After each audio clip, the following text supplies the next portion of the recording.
നമസ്കാരം. ഫുക്രിയിലേക്ക് സ്വാഗതം. ചാമ്പ്യൻസ് ലീഗിൻ്റെ ക്വാർട്ടർ ഫൈനലുകൾ 4 ടീമുകളുടെ ഭാവി തീരുമാനിക്കപ്പെട്ടു. 2 ക്വാർട്ടർ ഫൈനലുകൾ കഴിഞ്ഞു. ഇനി 2 ക്വാർട്ടർ ഫൈനലുകളുടെ രണ്ടാം പാദ മത്സരങ്ങൾ ഇന്ന് നടക്കും. അപ്പോൾ ആ ഭാവി തീരുമാനമായ 4 ടീമുകൾ ഏതൊക്കെയാണെന്ന് പറയാം. ഹെവി വെയ്റ്റുകളായ ബാഴ്സലോണയും ലിവർപൂളും പുറത്തായി. PSG-യും അത്ലറ്റിക്കോ മാഡ്രിഡും സെമിഫൈനലിലെത്തി. അത്ലറ്റിക്കോ മാഡ്രിഡ് ബാഴ്സലോണയാണ് പുറത്താക്കിയത്. ആദ്യ പാദ മത്സരത്തിൽ അവർ എതിരില്ലാത്ത 2 ഗോളിന് ബാഴ്സലോണയെ തകർത്തിരുന്നു. എന്നാൽ ഇന്ന് പുലർച്ചെ 12:00 നടന്ന രണ്ടാം പാദ മത്സരത്തിൽ പക്ഷേ അത്ലറ്റിക്കോ മാഡ്രിഡ് തോറ്റു. 1-നെതിരെ 2 ഗോളുകൾക്കാണ് ബാഴ്സലോണ തോറ്റത്. പക്ഷേ ഈ ആദ്യ പാദത്തിലെയും രണ്ടാം പാദ മത്സരത്തിലെയും അഗ്രഗേറ്റ് നോക്കുമ്പോൾ 3-2 അത്ലറ്റിക്കോക്ക് അനുകൂലമാണ് കാര്യങ്ങൾ. അതോടെ ജസ്റ്റ് നാരോലി എസ്കേപ്ഡ് എന്ന് പറയുമല്ലോ, അതുപോലെ തലനാരിഴയ്ക്ക് രക്ഷപ്പെട്ടു അത്ലറ്റിക്കോ മാഡ്രിഡ്. ബാഴ്സലോണ ഈ രണ്ടാം പാദ മത്സരത്തിൽ എന്ത് വന്നാലും തകർത്ത് തരിപ്പണാക്കും എന്ന നിലയിലാണ് വന്നത്. അതവർ കാണിച്ചു തരികയും ചെയ്തു. മൈതാനത്ത് 4-ാമത്തെ മിനിറ്റിൽ തന്നെ ലാമിൻ യമാൽ എന്താ പറയുക, ഈ ലോക ഫുട്ബോളിലെ ഇപ്പോഴത്തെ നിലവിലെ ഏറ്റവും youngest super star Lamine Yamal 4-ാമത്തെ മിനിറ്റിൽ തന്നെ ഗോളടിച്ചു. 24-ാമത്തെ മിനിറ്റിൽ ഫെറാൻ ടോറസ് 2-ാമത്തെ ഗോളടിച്ചു. 24 മിനിറ്റിനകം 2 ഗോളടിച്ചിട്ട് നിൽക്കുകയാണ്.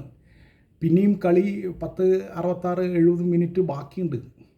അപ്പോൾ സ്വാഭാവികമായിട്ടും നമ്മൾ കളി കാണുന്നവർ എന്താണ് വിചാരിക്കുക, ബാഴ്സലോണ തകർത്തു, അവർ എത്ര ഗോളിനാണ് ജയിക്കുക എന്ന് പറയാൻ കഴിയില്ല. പക്ഷെ അതൊന്നും ഉണ്ടായില്ല. 32-ാമത്തെ മിനിറ്റിൽ ലുക്മാനിലൂടെ അത്ലറ്റിക്കോ മാഡ്രിഡ് 1 ഗോൾ തിരിച്ചടിച്ചു. അപ്പോൾ തന്നെ സമ്മർദ്ദമായി. കാരണം അഗ്രഗേറ്റ് ആണല്ലോ എല്ലാവരുടെയും മനസ്സിൽ. 3-2 അവർ മുന്നിലായി അത്ലറ്റിക്കോ മാഡ്രിഡ്. പിന്നീട് അങ്ങോട്ട് ഒന്നും ചെയ്യാൻ, ഗോളടിക്കാൻ പറ്റിയില്ല ബാഴ്സലോണയ്ക്ക്. മികച്ച കളി പുറത്തെടുത്തു. അതിനിടയ്ക്ക് ചവിട്ടും കുത്തും മുഖത്ത് ചവിട്ടലും ഒക്കെ ബാഴ്സലോണ കളിക്കാരൻ്റെ മുഖത്ത് ചവിട്ടി പെനാൽറ്റി ബോക്സിനുള്ളിൽ വെച്ച് റഫറി അത് അറിയാതെ ചെയ്താണെന്ന് ഉള്ള നിലയിൽ റെഡ് കാർഡ് കൊടുത്തില്ല, അല്ലെങ്കിൽ പെനാൽറ്റി കൊടുത്തില്ല. ഇതൊക്കെ വലിയ തർക്കങ്ങൾക്കും ഇതൊക്കെ ബാഴ്സലോണയെ സംബന്ധിച്ചിടത്തോളം ഇതൊക്കെ വലിയ പരാതിക്ക് കാരണമായി, വിവാദമായി. എന്തായാലും 79-ാമത്തെ മിനിറ്റിൽ വേറൊരു തിരിച്ചടി കൂടി ബാഴ്സലോണയ്ക്ക് കിട്ടി. അവരുടെ എറിക് ഗാർഷ്യ റഫറി ചുവപ്പ് കാർഡ് കാണിച്ച് പുറത്താക്കി.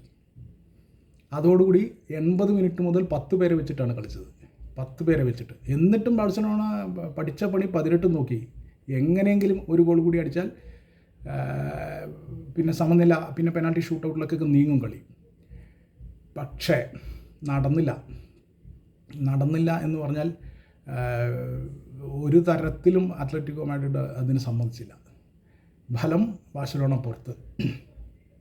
ചാമ്പ്യൻസ് ലീഗിൽ 10 വർഷത്തിനിടയിൽ ഇതാദ്യമായിട്ട് അത്ലറ്റിക്കോ മാഡ്രിഡ് സെമിഫൈനലിലെത്തി. 10 വർഷം, ഒരു പതിറ്റാണ്ട്, വലിയ സമയമാണ്. അപ്പോൾ അത്ലറ്റിക്കോ മാഡ്രിഡിന് ഇതൊരു വലിയ നേട്ടമാണ്. നേരത്തെ കളിക്ക് മുമ്പ് ലാമിൻ യമാൽ പറഞ്ഞിരുന്നു, എന്ത് വന്നാലും ബാഴ്സലോണയെ സെമിഫൈനലിൽ എത്തിച്ചിരിക്കും. രണ്ടാമത്തെ പാദ മത്സരത്തിൽ ഞങ്ങൾ തകർത്ത് കളിക്കും, 1 പിടി ഗോളുകൾ അടിക്കും, അഗ്രഗേറ്റിൽ ഞങ്ങൾ വളരെ മുന്നിലായിരിക്കും, ഞങ്ങൾ അത്ലറ്റിക്കോ മാഡ്രിഡിനെ മറികടക്കും എന്നൊക്കെ വലിയ ആത്മവിശ്വാസം. അത് അഹങ്കാരമല്ല, ആത്മവിശ്വാസമായിരുന്നു. ആത്മവിശ്വാസത്തോടെ തന്നെ ലാമിൻ യമാൽ പറഞ്ഞു. യമാൽ ആ കളി കാണിക്കുകയും ചെയ്തു. പക്ഷേ കാര്യമുണ്ടായില്ല. അപ്പോൾ അങ്ങനെ ബാഴ്സലോണയുടെ കാര്യത്തിൽ തീരുമാനമായി യുവേഫ ചാമ്പ്യൻസ് ലീഗിൽ. ഇനി രണ്ടാമത്തെ കളി ലിവർപൂളും PSG-യും തമ്മിൽ അത് ഏകപക്ഷീയം തന്നെയായിരുന്നു. PSG ആദ്യ കളിയിലും 2 ഗോളിന് ജയിച്ചു, രണ്ടാം പാദ മത്സരത്തിലും 2 ഗോളിന് ജയിച്ചു. അവിടെ പ്രത്യേകിച്ച് ലിവർപൂളിന് വേണ്ടി ഒന്നും പറയാനില്ല. ലിവർപൂൾ തീരെ മോശം ഫോമിലാണിപ്പോൾ. കഴിഞ്ഞ സീസണിലെ പോലെ അല്ല. ലിവർപൂൾ തീരെ മോശം ഫോമിലാണ്. അവർ അർഹിച്ച തോൽവി തന്നെയാണ് PSG-യുടെ കയ്യിൽ നിന്ന് കിട്ടിയത്. PSG-ക്ക് വേണ്ടി ഡെംബലെയാണ് ഗോളടിച്ചത്. ഡെംബലയുടെ വകയായിരുന്നു ഗോളുകൾ. 72-ാമത്തെ മിനിറ്റിലും 91-ാമത്തെ മിനിറ്റിലും ഡെംബലെയാണ് ഗോൾ അടിച്ചത്. അതിൽ പ്രത്യേകിച്ചൊന്നും പറയാനില്ല. ലിവർപൂളിനോട് ഒരു സഹതാപം പോലും നമുക്ക് തോന്നാനില്ല. കാരണം ലിവർപൂൾ അത്ര മോശമായിട്ടാണ് കളിച്ചത്. PSG ഉറപ്പായിട്ട് സെമി ഫൈനലിൽ എത്തേണ്ട ടീം തന്നെയായിരുന്നു. അപ്പോൾ രണ്ടാമത്തെ മത്സരം അത്ര വലിയ ഇതൊന്നും ആയിരുന്നില്ല, അത്ര വലിയ ഗംഭീര കളി എന്നൊന്നും പറയാനില്ല. ലിവർപൂളിനെ PSG നന്നായി കളിച്ച PSG ലിവർപൂളിനെ തോൽപ്പിച്ചു. അതാണ് അന്തിമമായിട്ട് അതിനെക്കുറിച്ച് പറയാനുള്ളൂ. ഏതായാലും 2 ടീമുകൾ സെമി ഫൈനലിൽ എത്തിക്കഴിഞ്ഞു, 2 ടീമുകൾ പുറത്തായി കഴിഞ്ഞു.